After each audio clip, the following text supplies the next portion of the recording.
मैं Om Prakash Rajpal, Hindustan people's party Rajpal के राष्ट्रीय अध्यक्ष, प्रेसिडेंट विश्व बंधुत्व संगठन, प्रधान संपादक दिशा रसायन मंत्री मैगजीन हिंदी मासिक पत्रिका। प्रिय देशवासियों, माताओं, बहनों, पार्टी के तमाम कार्यकर्ता पदाधिकारीगण, नौजवान साथियों, किसान बंधुओं, छोटे बच्चों, केवल आज मैं आप लोगों से अपील करने आया हूँ और सरकार से मांग करने के लिए। आपकी बात देश की बात इस प्रोग्राम में देश में कोरोना वायरस की वजह से लॉकडाउन पीरियड 5th पीरियड तक चला, लेकिन ये अब अनलॉकडाउन 1st पीरियड माननीय प्रधानमंत्री जी की आदेशानुसार चल रहा है। लेकिन बड़े दुख के साथ हम आपके बीच में कहना चाहते हैं कि लॉकडाउन जब था तब हमारे देश में संक्रमितों की संख्या 1.5 लाख के आसपास थी। बहुत अच्छा रेशियो ठीक होने का था, लेकिन आज की स्थिति यह है कि हम 3 लाख के पार हो गए हैं। संक्रमित देश के बड़े महानगरों में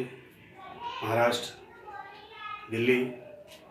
और अन्य प्रदेश, लेकिन 2 राजधानी, एक आर्थिक राजधानी, दूसरी राजनीतिक रूप से राजधानी, ये दोनों बड़ी संख्या में प्रभावित हैं और यहाँ की सरकारों ने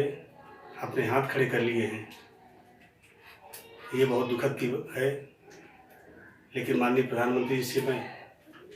इस संदर्भ में एक पार्टी के नाते, हिंदुस्तान पीपुल्स पार्टी के राष्ट्रीय अध्यक्ष होने के नाते मैं मांग करता हूँ कि पुनः इन 2 प्रदेशों की समीक्षा की जाए और जो भी संक्रमित हो रहे हैं, किस कारण से हो रहे हैं, क्यों हो रहे हैं, उनको कौन सा उपचार चाहिए, किस तरह से व्यवस्था करनी है। जैसे कि प्रधानमंत्री जी ने अभी अपने कैबिनेट के मंत्रियों की बैठक लेकर के उसने समीक्षा किया है और अगर ज़रूरत पड़े तो फिर लॉकडाउन करके या उसमें और कड़ाई से पालन करवा कर जान और जहान दोनों को देखना है। इसलिए पुनः समीक्षा करके जो भी जरूरी कदम हो उठाए जाएं। देश का एक भी व्यक्ति अगर अकारण मृत्यु होती है तो देश का सबसे बड़ा एक व्यक्ति, चाहे गरीब हो और चाहे अमीर हो, दोनों की कीमत एक समान है। लेकिन विशेष करके आज मैं आप लोगों के सामने आपकी बात रखने के लिए मैं ये सरकार से मांग करूँगा, जोरदारी से मांग करूँगा, आपके द्वारा मांग करूँगा, आपको साथ लेके मांग करूँगा और आपके लिए मांग करता हूँ, आपके बच्चों के लिए मांग करता हूँ कि 1 से लेकर के 8 तक के बच्चों का स्कूल किसी कीमत पर 1 साल के लिए खोला ना जाए और 8 से लेकर इंटर तक, 12वीं तक किसी भी बोर्ड का हो, CBSE बोर्ड हो, ISC बोर्ड हो, UP बोर्ड हो, प्रोविंशियल कोई बोर्ड हो, ऑनलाइन उनको पढ़ाया जा सकता है। वो कुछ हद तक आपकी बात समझ सकते हैं, लेकिन 1 से लेकर के 8 तक के बच्चों को किसी बोर्ड में, चाहे वो CBSE बोर्ड के हों,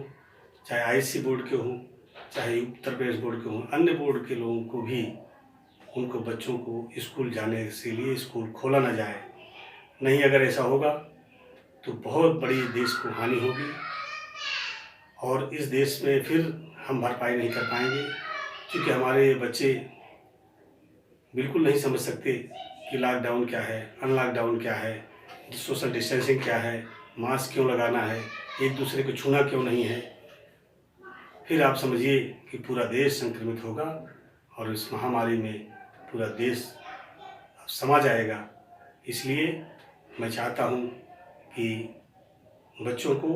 सेफ रखना, खुद को सेफ रखना, देश को सेफ रखना, समाज को सेफ रखना, ये बच्चों के हाथ में है। और बच्चों को आपको सेफ रखना ये आपका दायित्व है। इसलिए मैं कहना चाहूँगा कि निश्चित तौर पर सरकार इस पर ध्यान देगी और सरकार से पालन करवाने के लिए मैं देश के तमाम अभिभावकों से, नौजवान साथियों से, माताओं बहनों से मैं अपील करूंगा कि आप सब लोग अगर फीस से वास्तव में मुक्ति चाहते हैं तो माननीय देश के प्रधानमंत्री को, हर प्रदेश के मुख्यमंत्री को, जिलाधिकारी को ज्ञापन के माध्यम से,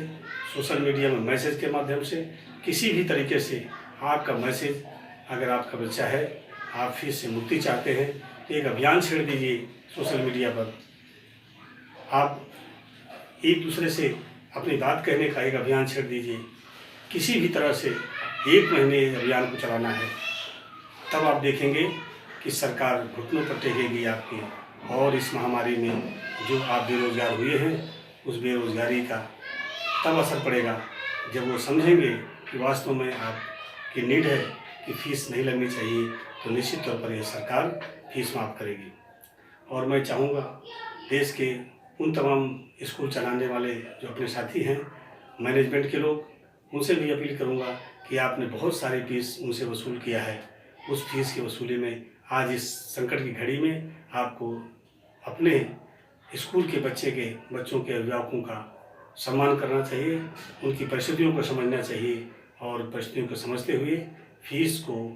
माफ़ करना चाहिए। अप्रैल से लेकर के जून तक ये जरूर 3 महीने की फीस माफ़ करें। उसके बाद अगर ऐसा होता है तो आप अपना ट्यूशन फीस को ना लेकर जो ज़रूरी फीसें हैं, बिल्डिंग फीस ना लीजिए, तो निश्चित तौर पर देश में लोग ये मैसेज जाएगा कि इस महामारी में हम लोग एक साथ हैं, एक साथ होकर के कदम बढ़ा रहे हैं, जिससे देश मजबूत होगा, देश के लोग मजबूत होंगे, समाज मजबूत होगा, राष्ट्र मजबूत होगा और आने वाली पीढ़ी ये इतिहास याद रखेगी कि निश्चित तौर पर जब महामारी की कोई ऐसी समस्या आती है तो देश के सब लोग मिलकर के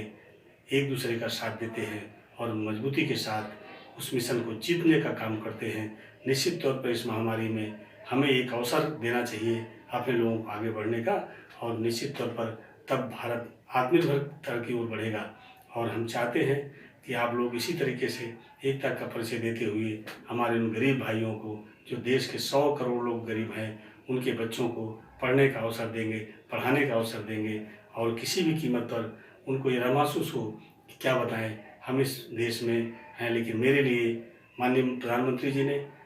बहुत बहुत अच्छा काम किया है, जो देश के गरीबों को 3 महीने का मुफ्त राशन दिया, मुफ्त व्यवस्था दिया। बिजली की व्यवस्थाएं चल रही हैं, अगर बिजली में भी कुछ छूट मिल जाएगी लोगों को तो बड़ा राहत होगा। और हाउस टैक्सेज है,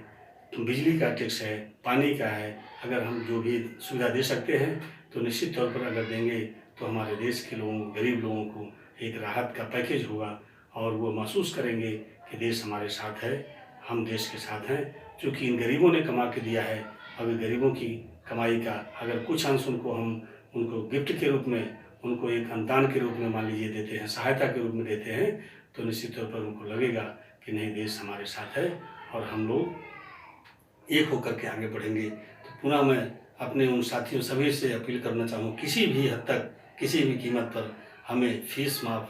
चाहिए। इसके लिए हमें माननीय प्रधानमंत्री जी को, मुख्यमंत्री जी को, प्रदेश के अन्य मुख्यमंत्री जी को, सबको मैं चाहूँगा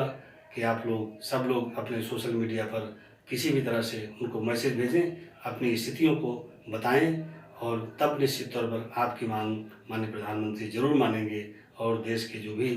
प्रबंधन तंत्र के लोग स्कूल चलाते हैं उनको भी जरूर ये होगा कि नहीं, हमारा अभिभावक परेशान है और हमको जो है निश्चित तौर पर उनको सामूहिक रूप से जाके ज्ञापन देना चाहिए। स्कूलों में एक कमेटी बना लेनी चाहिए कि हम लोग 3 महीने की फीस देने की स्थिति नहीं है और हमारी फीस माफ़ किया जाए। इसके बाद हम लोग समीक्षा करेंगे, जब आप जुलाई अगस्त स्कूल खुलेगा कि नहीं खुलेगा वो देश तय करेगा, देश के मुख्यमंत्री तय करेंगे, प्रधानमंत्री तय करेंगे, सरकार तय करेगी। हम सब लोग इन परिस्थितियों में कोई राजनीतिक द्वेष भावना से नहीं, हम बधाई देना चाहते हैं इस वर्तमान सरकार को। उन्होंने जो भी बन पड़ा वो किया उन्होंने, और लेकिन अपने बच्चों को जो शरीर में एंटीबॉडी है, प्रतिरोधक क्षमताएं हैं, उनको ज़रूर आप उनको खिलाते रहें, जिससे कि बच्चे आपके अंदर से मजबूत हों, उनकी एंटीबॉडी तैयार हो और निश्चित तौर पर इस कोरोना से प्रभावित ना हो पाएँ। इन्हीं शब्दों के साथ हम अपनी पार्टी की तरफ से, हिंदुस्तान पीपुल्स पार्टी की तरफ से आप सब लोगों से फिर अपील करना चाहते हैं कि ये अभियान हमें सोशल मीडिया पर करना है, ये अभियान हमें पेपरों के माध्यम से करना है, ये अभियान हमें डीएम के ज्ञापन को देना है, हमें ये अभियान स्कूल के प्रबंधन तक को भी देना है कि हम लोग किसी भी तरह से हमारी फीस को माफ़ किया जाए। हम आपके साथ हैं, आप सब लोग हमारी हिंदुस्तान पीपुल्स पार्टी को इस अभियान में सहयोग करें। हम चाहते भी यही हैं कि देश में शिक्षा, चिकित्सा और रोजगार, हमारा नारा है कि शिक्षा, चिकित्सा मुक्ति होगी, रोजगार से युक्ति होगी। ये हिंदुस्तान पीपुल्स पार्टी का नारा है और ये कदम आज यहीं से आप बढ़ाएंगे तो हम आगे की तरफ आपको यह वादा करते हैं कि शिक्षा मुफ्त होगी, दवा मुफ्त होगी, देश के 100 करोड़ लोगों को जरूर यह लाभ मिलेगा और नौजवानों को देश में एक बहुत बड़ा सबसे स्कोप है, वो कृषि क्षेत्र है जहाँ 70% रोजगार मिल सकता है, बशर्ते प्रबंधन अच्छा हो और सुविधाएं सरकार को देना दायित्व है उनका फूड प्रोसेसिंग के माध्यम से। और ये हम आगे फिर और बातों पर रखेंगे, लेकिन आज हमने मांग किया है कि शिक्षा पर जो फीस है उसको मुफ्त हमें देनी चाहिए 3 महीने के लिए। जो हमें बिजली का बिल है उस पर भी हमें छूट चाहिए सरकार से। जो हमें हाउस टैक्सेज हैं, पानी के टैक्स हैं, इसमें भी हमें कुछ हद तक छूट चाहिए जो संभव हो सके। इन्हीं बातों के साथ मैं चाहूँगा कि हमारा ये चैनल ESPP राजपाल को आप सब लोग सब्सक्राइब करें, आप लोग कमेंट दें, हमें उत्साह को बढ़ाएं और शेयर करें। पूरे देश में जाना चाहिए मैसेज कि हिंदुस्तान पीपुल्स पार्टी का अभियान आपको ताकत देगा, आपको राहत देगा। इन्हीं बातों के साथ मैं अपनी बात को समाप्त करता हूँ। जय भारत, जय हिंद।